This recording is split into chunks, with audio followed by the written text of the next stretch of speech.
Here's how to update your old dated French Provincial furniture. I'm sharing how to give it a more sophisticated look, how to update the drawers, and I'm also explaining why you might choose to use a top coat even if you're using an all-in-one paint that includes the top coat already. Let's get started. So for any of you who have been following my journey over on Salvaged Inspirations, you might already know I have a soft spot for French Provincial furniture. When I was a girl, my mom bought me a gorgeous white French Provincial bedroom set, and I had it throughout my high school years and beyond. And I have to admit, these pieces were made of solid wood and built to last. And I see this furniture style selling in thrift stores, garage sales, flea markets, antique markets, and it still sells in stores brand new, and I might add it's not inexpensive. So I love the shape and style, and although it reminds me of little girl furniture for obvious reasons, it can be sleek and sophisticated as well, and that's my goal for today. So let's turn this set into a gorgeous set using classic black. To clean and prep this set, I removed the thrift store price tags using my heat gun and painter's tool. And as I've mentioned on a few other videos, these are stuck on good. But between the heat gun and the painter's tool, they come off very, very easily.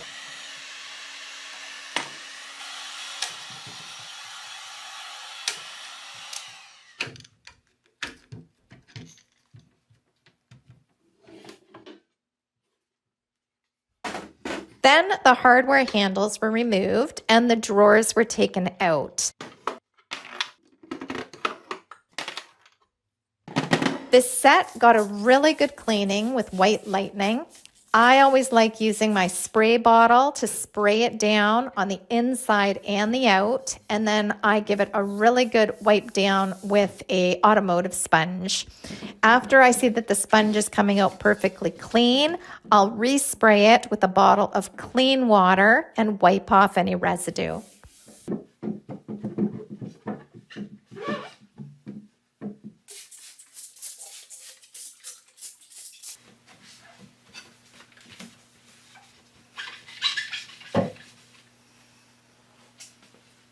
Once everything was dry, I scuff sanded with a flexible 220 grit sanding sponge around the curved edges. And these sanding sponges are awesome if you have any sort of curved edging on your furniture because it just gets right into the grooves. On the flat surfaces, I used my Bosch sander, which as of this video or as of writing the blog post, it was 25% off. So if you're into or if you're in the market for a great sander, I will link that down below. And it just creates some tooth and prepares this piece for primer.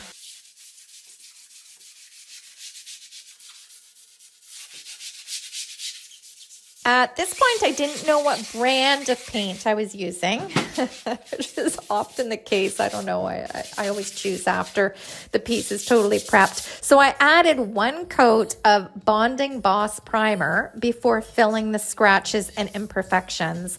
And I do like priming before filling because, well, this particular primer requires 24 hours to adhere properly.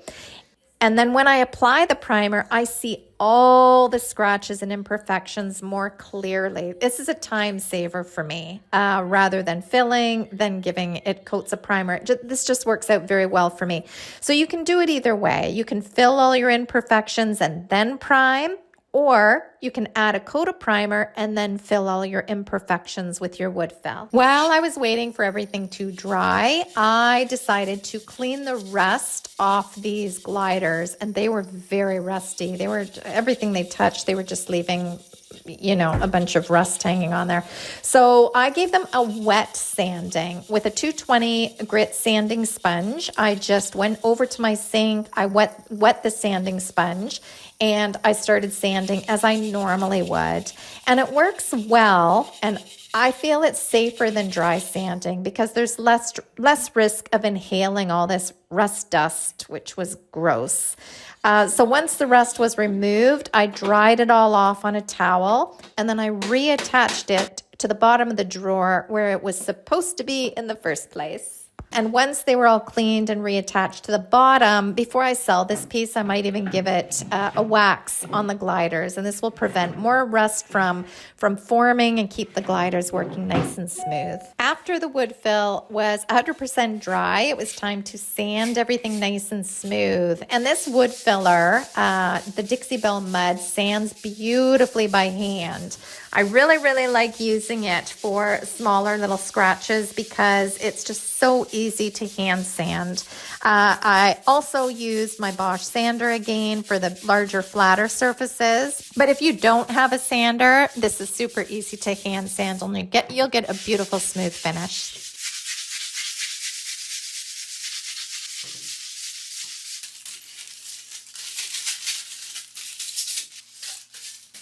So now for the fun part. I chose the color, the exact black that I wanted, and it was called Anchor, and it's Anchor Silk All-in-One Mineral Paint. This paint has the primer and the top coat included, so I did not need to prime over my sanded wood fill. I used my 2-inch mini synthetic brush to apply the paint. This is an all-purpose synthetic brush that I often go to. I find it super comfortable to paint with. It feels good in the hand, and it applies the paint beautifully. That said, everybody's preference is different, so I encourage you to try a bunch of different paint brushes, different paintbrush sizes, and find the one that feels most comfortable to you, because that's the one you're going to very much enjoy using.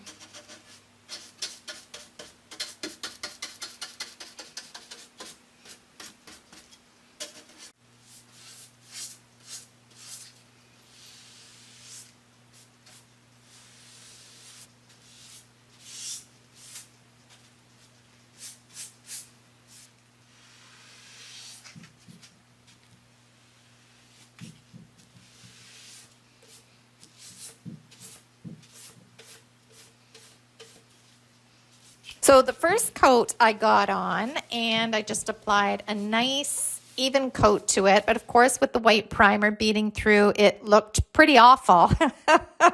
The first coat never, ever looks pretty, so don't expect it to. But once you start applying the second coat, that's when the magic happens. So while I was waiting for my second coat of paint to dry, I bronze waxed the hardware. And I debated giving these handles a monochromatic look like I did on this blue French Provincial dresser. I had mixed reviews on social about painting the hardware the same color as the piece, but I really liked it. It's a great way to update French Provincial and give it a more monochromatic modern look. But to share something a little different this time, I used this Bronze Gilding Wax to even out the tone of these handles. Then for an added detail design on this set, I rubbed on a zebra transfer to the sides of the drawers. I have a full tutorial on how to rub on transfers, which I will include in the cards above and also in the description down below. But these transfers are super easy to use. You just pull off the backing. Well, you cut out the piece that you want, so depending on the size, you might have to cut the transfer into different size pieces. Then you pull off the backing, place the transfer onto the surface you want to adhere it to, and then using the adhering, I don't know, I just call it a popsicle stick, but it's a little stick that you use to rub the transfer on. You just rub it, and then you'll see that you'll kind of get an air bubble down below, and you'll see when it sticks to your project. And once it's on there, it's not going to budge. Once they're on, they really stick very, very, very well. And I think this added a real fun pop of detail for these nightstands and gave it a more modern feel to the sleek black look. Now, as I mentioned, the Silk All-in-One Mineral Paint has a primer and a top coat already included. However, I went ahead and sprayed 3 coats of Gator Hide top coat on. Why? Because I wanted a different sheen. just because you're working with an all-in-one paint, which they are awesome. They are huge time savers. Love it. And I can't tell you how many colors of this silk all-in-one mineral paint in my inventory. However, if you want to use the color, but you want a different finish or a different sheen on it, there is no problem in using a high gloss top coat, say a gloss top coat or a satin, whatever type of finish that you want can be applied over an all-in-one paint. So they're very, very versatile as well. So as I mentioned, I applied 3 coats. It dried in this gorgeous sheen. I would say it's probably like a semi, maybe a satin, between a semi and a satin, I would say, because I added the 3 coats. And I'm thrilled with the finish and the black. I think it gives it a nice sophisticated look. So to tie everything together, I reinstalled the hardware. I put them the opposite way that they originally came. And I'd love your opinion on this because I have mixed feelings. I do think it is a more modern look when you turn them this way. However, there's part of me that thinks they should be the other way. I like it and I don't. I don't know. I have mixed feelings on this one. So I'm really curious what you think of the handle placement on French Provincial. And just as a reminder, here's the before. And here's the after. And again, I really, really like the top coat I added on. I like the sleek black look. I do like the bronze handles, although I'm curious which direction you would have placed them. And I think the pop of design on the sides of the drawers really add a little something as well. So thank you so much for joining me today. Please leave a comment down below. Like and subscribe here on YouTube. You can also find me over at salvagedinspirations.com, where I have over 600 furniture painting tutorials and DIY projects. And until next time, have a fabulous week. Bye, guys.